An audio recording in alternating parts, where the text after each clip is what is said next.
最近几年，中国电影市场发展迅猛，影片整体质量也稳步提升。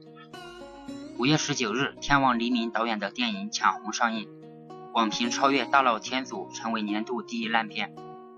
豆瓣评分3.3分，打一星的超过62%。主演黎明、张涵予、杜鹃。张涵予智取威虎山，湄公河行动。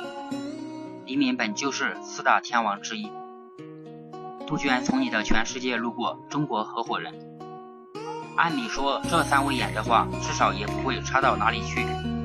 当封神传奇、富春山居图称霸烂片之时，抢红横空出世，很多看完后直接表示瞎了眼。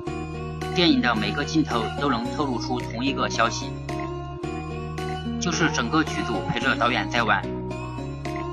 剧情发展的莫名其妙，剧中人物口型对不上，剧情桥段不伦不类， BGM 乱七八糟，节奏诡异混乱，这样的导致集体尴尬。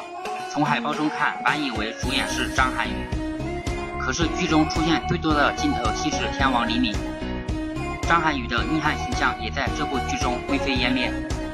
本以为是枪战高手、冷酷杀手之类的，在这部剧里却是连枪都不会开的司机。这部剧可能是张涵予、杜鹃、黎明评分最低的电影，为什么当初选剧本不走心一点呢？这次帆船对他们的形象估计难以计算。今年黎明将在广州和深圳开演唱会，8月11日、12日广州，9月9日深圳。电影搞砸了，那就继续走唱歌路。